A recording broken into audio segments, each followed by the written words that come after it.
This changes everything as the new Suns starting shooting guard has just re-injured himself against the Los Angeles Clippers, and we're going to get into exactly how much time he is going to miss, as well as some comments on how comfortable he's been in this offense given his very, very impressive debut just a few nights ago, as well as some comments from Jordan Ott on how he plans to go forward without his new starting shooting guard. How's it going, guys? Jack here with another video for Suns Digest. Before we get into everything, we noticed that 98.4% of you are not subscribed, so please make sure to hit that subscribe button, like, and comment down below how you're feeling about the Phoenix Suns this season. Your guys' support has been absolutely unbelievable, and we appreciate it very much. But guys, let's get into the news of today, which is, of course, unfortunately, that Jaylen Green is going to miss the next 4 to 6 weeks with a hamstring injury. Now, this is the same hamstring that he did injured in the offseason in training camp, which kept him out for the first few games of the season, which is very, very tough to see, guys. That's not, of course, what this Suns team needed right now. Just getting him back after a very impressive debut against the Los Angeles Clippers. You see here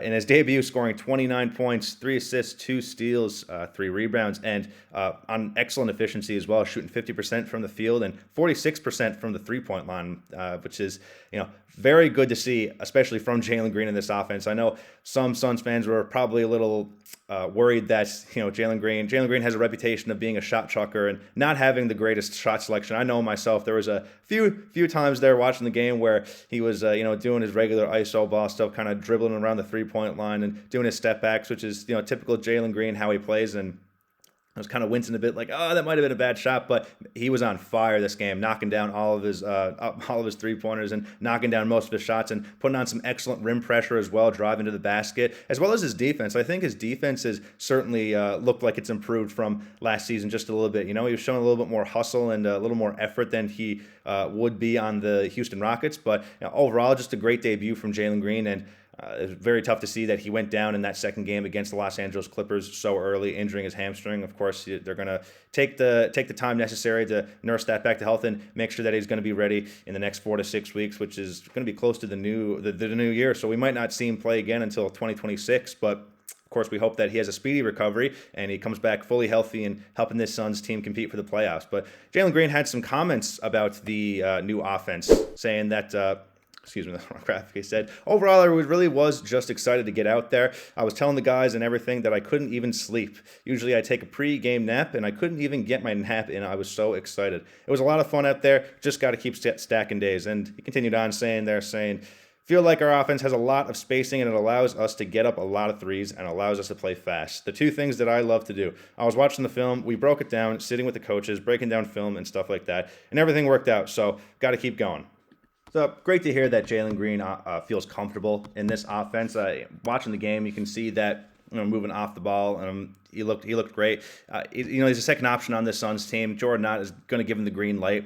He's the secondary creator for the Suns, so obviously he's going to feel comfortable on a newer team after getting traded from the Houston Rockets. So it's good to hear that he feels comfortable. He looks like he meshes really well with all the guys that are starting. So overall, just good to see that Jaylen Green looks good in this offense. He's taking efficient shots, he's taking good shots.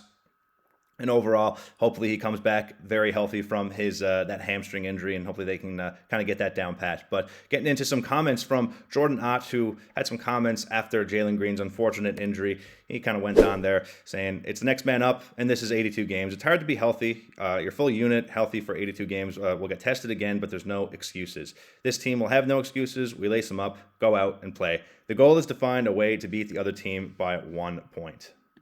And he continued on saying that we were up against it on the road. It's only us in the building. We were able to get through it, get through some adversity, show some resilience, and get through it. Keep going, right? That's just the next step. We're now back to 500.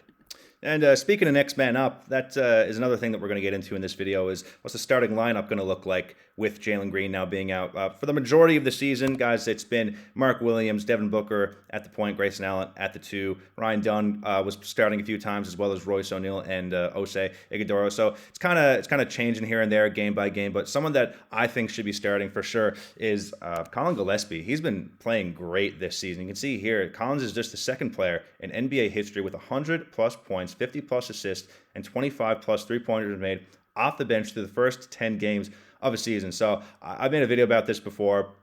I think Collin Gillespie is I think he should be starting at the point guard position. I think he is a great facilitator. I think it's important to have someone out there who is a true point guard. I'm not saying that Devin Booker's doing a bad job at being the point guard. I think that internally, Devin Booker's a shooting guard, right? He's supposed to be out there to create points for the offense. He's not supposed to be necessarily facilitating the ball. It's easier to facilitate. It was easier last year for him to facilitate the ball and be a playmaker because he had Kevin Durant and Bradley Beal next to him, two excellent scoring options. But I think slating and putting Colin Gillespie at the point guard position, someone who is a true point guard. He's got the IQ of a point guard, the mentality. He sees the floor like a floor general, and I think putting him there is gonna create better offensive opportunities for the Suns team. I think being good in the pick and roll. He's also a great defender as well. He's one of those guys that's going to go to the opposing team and annoy some of their best players.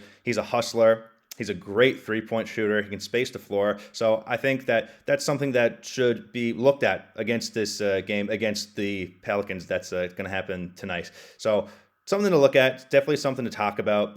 Grayson Allen's also been doing a great job at the starting two position. He's actually doing a great job in the passing game as well. He's averaging almost 5 assists right now. And Devin Booker also doing a good job facilitating the ball, averaging 4 turnovers though, which is not what you want to see out of your primary point guard. Colin Gillespie's only averaging around 1.2 at the moment. So just something to think about, something to throw out there for the starting lineup so far with Jaylen Green, who's going to be out for the next 4 to 6 weeks. But just throwing that out there, I think Colin Gillespie would be a great start at the 1 next to Devin Booker.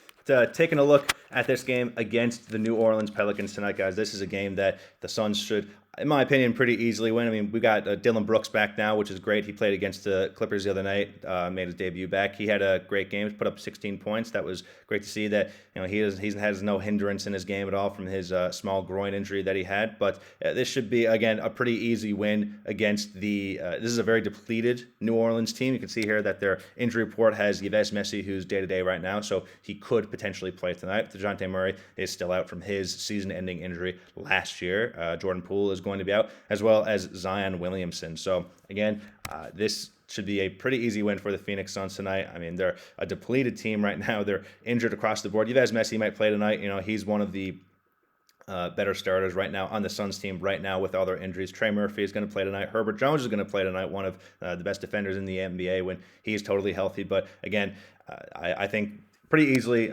Suns should definitely win this game. I mean, Devin Booker, Grayson Allen, they've been shooting threes across the board very, very efficiently, as well as Colin Gillespie, who I would like to see make the start at the point guard position tonight. But guys, let me know what you think down below about this Jaylen Green injury, how you think the offense is going to proceed now without his scoring ability and his shot creation. Give me your thoughts down below, and comment how you think that the Suns are going to win tonight against this very, very depleted New Orleans team. As always, guys, thank you a lot, and go Suns.